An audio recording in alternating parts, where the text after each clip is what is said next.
राम राम जय राजा राम, राम राम जय सीता राम, राम राम जय राजा राम, राम राम जय सीता राम. श्रीमद् वाल्मीकि रामायणं सुंदरकांड पारायणं 36th Sargam. Sage Srimad Valmiki explaining about this Sundarakanda Parayanam. In this, the ring given by Sita Devi to Lord Hanuman. This is the 47 slokams here in this 36th Sargam. All are requested to pray for your family and your surroundings and for the universe, for the healthy and wealthy life. Shatrimsah shargaha Anguliyaha pradhanam Bhuyayeva mahateja Hanuman marudatmajaha Apravit prachridam vagyam Sita pradyaya karanat Vanaro aham mahabage Dudo ramasya dhimadaha Ramanamankidam sedam Bhashyadevyanguliyakham Pratyayardham davanidam Dena dattam mahatmanaha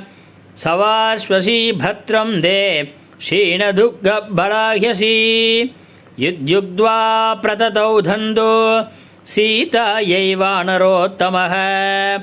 Charudatvadanam dashyase Dhamra shuklaya dekshanam Babuva sarvadhoktram Charrahumukta ivodurate Grahidva prekshamana sa bardho Karavibhushanam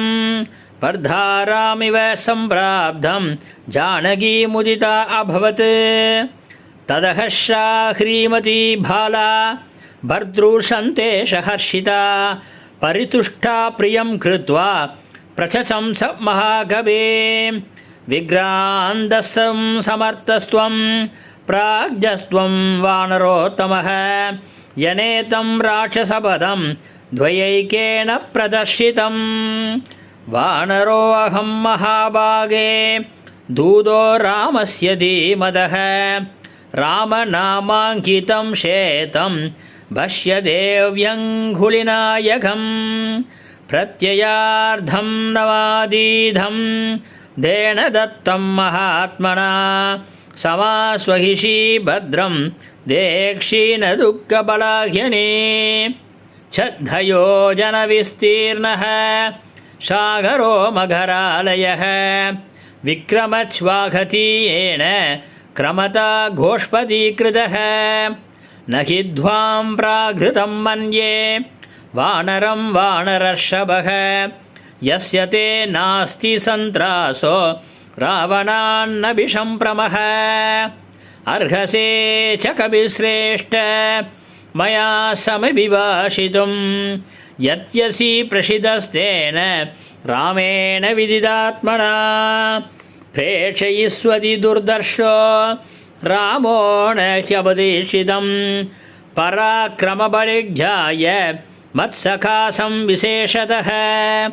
Tishtya chakusali Ramo Dharmatma sadhyavansalaha Lashmanacha mahateja Sumitranandavardhanaha Kushali yadiga gusta Kimna shagharamekhala Mahim daghati gopena Yugandagnirodhrita Adava sakti mandhaudau Suranam abhinigrahe Mamaiva tunadhugganamasti Manye vibharyayaha Kachinna vyadito rama Kachinna paridabhyate Uddaranicha gharyani Gurute purushottamaha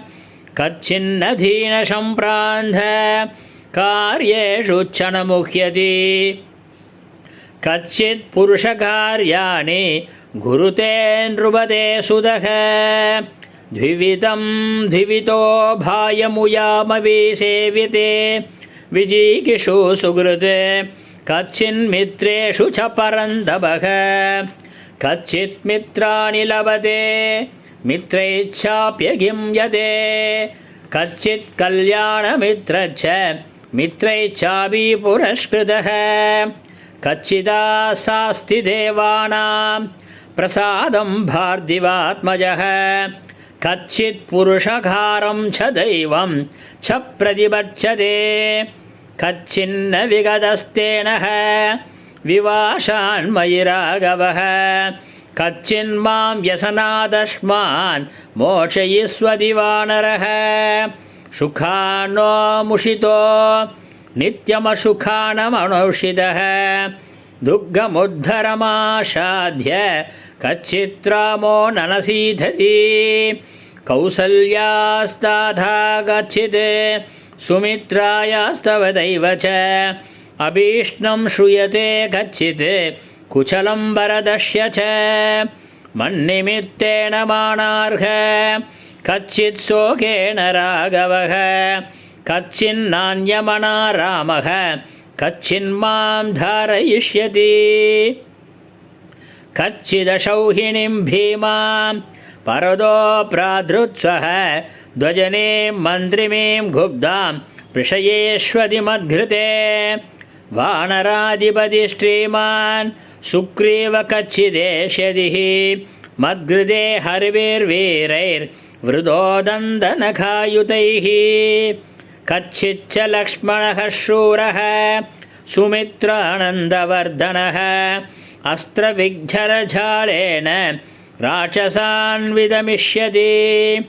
रौद्रेण कच्चिदस्त्रेण रामेण निहतं रणे त्रस्याम्भकल्पेन कालेन रावणं सगुर्जनं कच्चिन्न दत्तेम समानवर्णं दश्याननं पद्मसनादिगन्धिः मया विना शुष्यति शोकदीनं झलक्षये भस्ममिवादवेणः धर्मापदेशाद्यदक्षराज्यं मां साभ्ययरण्यं नयदः पदादिं नासीद्व्यथा यस्य न भीर्नशोकः कच्चित् सधैर्यं हृदये करोति न शार्ष्यमाता न पिता न जन्य स्नोहाद्विशिष्टोऽस्ति मया समो वा दावद्वहं धूतजुजीविषेयं यावत् प्रवृद्धिं शृणुयां प्रियस्य इतीव देवी वषणं महार्धं दं वानरेन्द्रं मधुरार्घमुग्ध्वा श्रोतुं मुणस्तव विशालभिरामं रामार्धयुग्धं विरराम राम सीताया वषणं श्रुत्वा मारुतिर्भीमविग्रमः शिरस्य यज्ञविमादाय वाग्यमुत्रमब्रवीत् नद्वामि हस्ताञ्जानीने रामकमलोचनः देनध्वां नाणयध्याग शशीमिव पुरन्दरः श्रुत्वैव धूवशोमक्यं क्षिप्रमेष्यति राघवः समुं प्रकर्षन्महतिं हर्यरुषघनशङ्कुला विष्ठम्भयित्वा भाणौकै रक्षोभ्यामरुणालयं करिष्यति पुरीं लङ्कां कागुस्तसान्द्रराक्षसं धत्रयन्यन्दरा मृद्योर्यति देवाः सहासुरः सता यस्सन्धिपतिरामस्य सद्धानवीवतिष्यति धवादर्शसजनोर्भे शोकेन स परिप्लुतः न शर्म लभते राम सिंहार्दिदैव द्विविः मलयेन च विन्द्येन मेरुणा मन्धरेण च दुर्दुरेण च देवी सपे मूलबलेन च यदा सुनयनं वल्कु पिम्बोष्टं चारुकुण्ठलं मुखं दृश्यमे रामस्य पूर्णचन्द्रमिवोदितं क्षिप्रं दृश्यसि वैदेही रामं प्रश्रवणगिरौ चदकृदुमिलासेनं नागपृष्ठस्य मूर्धने न मां संराघवो भुङ्क्ते न श्रावी मधुसेवते वन्यं सुविहितं नित्यं भक्तमश्नाति मञ्चमं नैव दंशान्नमसखान्न कीटान्न सरीस्वरूपान् राघवो उबदयत्कात्रात् द्वत्कतेनान्धरात्मनाः नित्यं ध्यानवरो रामो नित्यं शोकपरायणः नान्यत् चिन्तयते किञ्चित् सदुःखामवशं गतः अनित्र सततं राम शुद्धो भीषणरोत्तमः सुतेति मथुरां वाणीं व्याहरन् प्रतिबुध्यते दृष्ट्वा फलं वा पुष्पं वा यद्वा अन्यत् सुमनोहरं बहुचोहा प्रियेध्येवं स्वसंवाद्वामभिभाषते स देवी नित्यं प्रदभ्यमान् द्वामेव सुतेष्यभिषामणः कृतव्रतो राजसूतो महात्मा तवैव लाभाय कृतपत्यन सा रामकीर्तनलीतशोका रामस्य शोकेन समानशोका शरन्मुखे साम्बुदशेषचन्द्रा निषेव वैदेहसुता बभूवः इति श्रीमद् रामायणे सुन्दरकाण्डे षड्त्रिंशः सर्गः. Thus, Srimad Valmiki Ramayana Parayanam in this Sundarakandam, 36th Sargam, here the sage Valmiki explaining about the Lord Hanuman giving as the evidence I am coming from Sri Ramachandra Murti's, he is giving this ring. His ring is giving to you is a proof that this is the Sri Ramachandra Murti's ring. So you have to believe me. This is the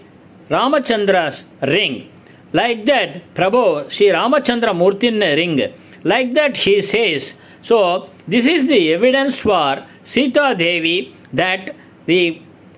appearance is the real bhakta of Sri Ramachandra Murti,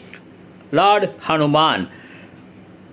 Today, this Srimad Valmiki Ramayanam, Sundarakanda Parayanam completed this 36th Sargam. This continues tomorrow.